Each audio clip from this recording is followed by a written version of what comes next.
जब तीसरा दिन हुआ तो तीसरे दिन भी क्या माहौल हुआ। जब तीसरी मंजिल पर ये लोग पहुँचे, रात हो चुकी थी। पड़ाव डाला। अब लड़की तो बहुत डरी हुई थी। अब सोच रही थी कि कहीं काजी भी ऐसी हरकत न कर दे। तो दूसरे दिन देखा वजीर वह वकील को खेमा बहुत दूर लगा था, क्योंकि शर्मिंदगी भी इन्हें बहुत थी कि दो लड़कों को कुल कर दिया। इन दो लोगों ने सोच रहे थे कि बादशाह को पता चल जाएगा, यह अय्यासी गर्दन को उड़ा देगा। काजी ने कहा, खामोश रहो, तुम्हारी देखभाल करना हमारी जिम्मेदारी है। अगर हम नहीं देखेंगे तो बादशाह हमें कत्ल कर देगा। लड़की खामोश हो गई। अब जाकर उन्हें नींद आने लगी तो वह काजी, वहाँ का माहौल, मंजर उसकी निगाहों में था। जब आधी रात से भी ज़्यादा रात गुजर गई, लड़की सो नहीं रही थी, बैठी हुई थी अफसोस में कि दो बेटों को गंवा चुकी थी। दो बेटों को कत्ल कर दिया गया था। उसी अफसोस में बैठी हुई थी। काजी भी निकल कर आया और उसके खेमे में दाखिल हुआ। खेमा बिल्कुल पड़ोस में लगा था। उसके खेमे से निकलकर और उसी लड़की के खेमे में दाखिल हुआ। काजी आज बहुत नशे में था। काजी ने फैली करना चाहा। लड़की ने छोटे बेटे को सामने पेश किया और वही बातें दोहराई। क्या तुम जानते नहीं हो, मैं एक बादशाह हूँ की बेटी हूँ और एक बादशाह की बीवी भी हूँ। भाषा को जब मालूम हुआ तो वह तुम्हें कत्ल कर देंगे। चले जाओ यहाँ से। और वो अल्लाह ताला रसूल की कसम का वास्ता दिलाई, लेकिन काजी नहीं मानने वाला था। काजी ने तलवार निकाली और छोटे बेटे को भी कत्ल कर दिया। लड़की ने कहा, मुझे इजाज़त दो, मैं पाक हूँ, मैं वजू से हूँ, मुझे थोड़ी इजाज़त दो अल्लाह के बहते। इतना कहा तो उसने कहा, ठीक है, मैं तुम्हें इजाज़त देता हूँ। जैसे ही बाहर निकली, फिर उसी दिन की तरह वह जंगल में भाग गई। काजी उसके पीछे पीछे, लेकिन काजी ने उसे पकड़ नहीं पाया। जाकर एक जगह छुप गई, यहाँ तक कि सुबह हो गई। फिर और उधर जो लड़का कत्ल हो गया था, जिसके कत्ल कर दिया था, उसे उठाकर और उसे दफन कर दिया। जाकर जब 3 दिन हो गए तो लड़की अब दोबारा खेमे में नहीं गई। लड़की ने सोचा, अब मेरे तीनों बेटे तो कत्ल हो गए हैं और आगे क्या होना है मेरे साथ, मुझे कुछ खबर नहीं। लड़की भी अल्लाह रसूल के इतने वाली थी और वह फातिमा के अपजाने वाली थी, पाक थी, और सोचने लगी, मैं अभी अपनी जान दे दूंगी, मैं ज़िंदा नहीं रह सकती। मैं क्या मुंह दिखाऊंगी किसी को। 3 बेटों को कत्ल करवा दिया, 3 बेटे कत्ल हो गए। इसी अफसोस में जंगल से निकली और पहुँचते पहुँचते एक दरिया के किनारे पे पहुँच गई और उसी दरिया में छलांग लगा दी।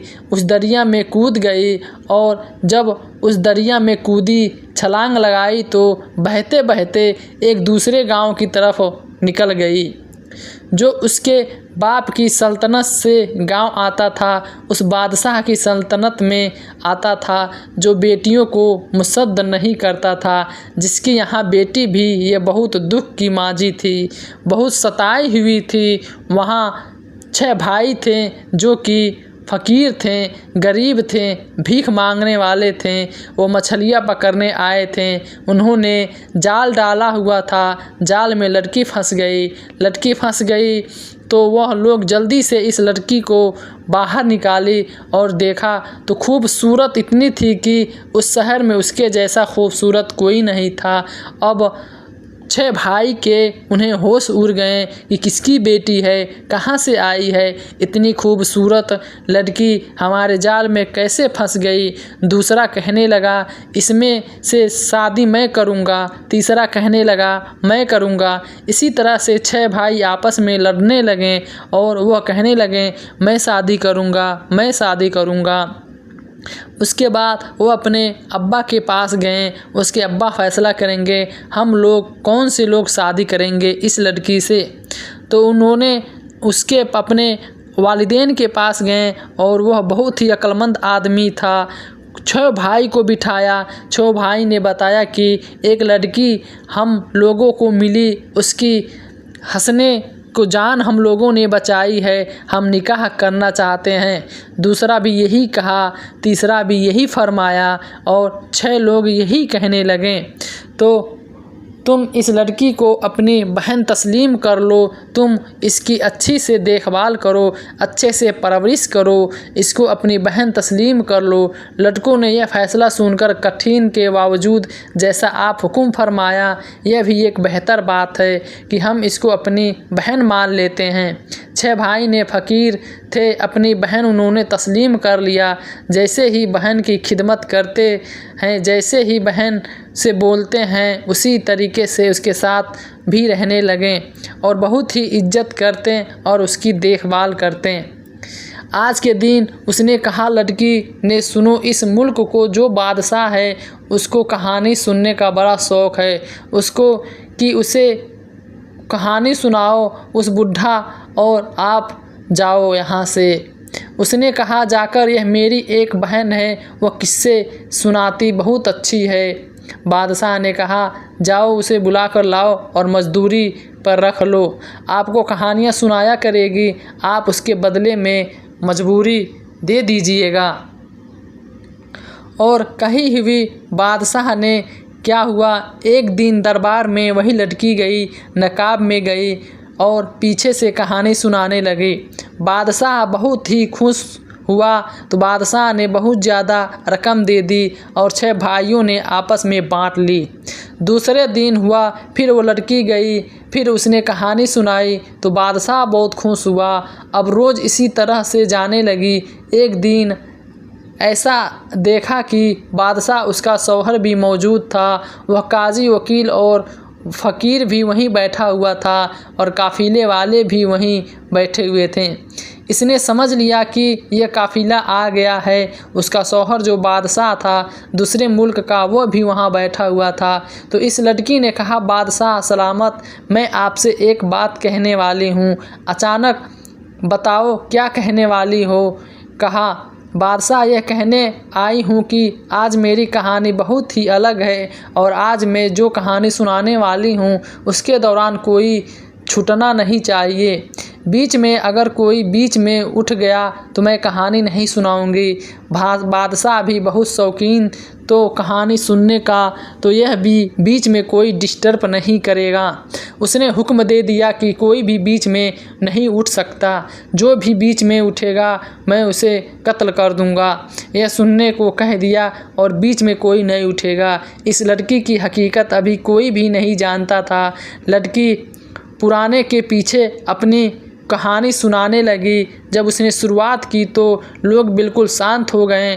उसने कहा कि एक मुल्क का बादशाह था जो कि बहुत अदब और इंसाफ वाला बादशाह था, लेकिन वो ये नहीं चाहता था कि उसके घर कोई बेटी पैदा हो। अपनी ही कहानी बताने लगी और बादशाह बहुत ही गौर से सुनने लगा। सारे लोग गौर से सुनने लगे कि वो बादशाह अदब इंसाफ और बादशाह था। वो नहीं चाहता था कि उसके यहाँ कोई लड़की पैदा हो। वो लड़की कहने लगी, फिर यह हुआ कि बादशाह ने हुक्म दे दिया कि अपने बेटे को, और उसका बेटा उस लड़की को जंगल में लेकर गया। भाई बहन का प्यार भी अलग होता है। जब जंगल में लड़का अपनी बहन को लेकर गया तो बहन ने भाई से कहा, मुझे कत्ल कर दे। भाई ने कहा, नहीं बहन, मैं तुम्हें कत्ल नहीं कर सकता।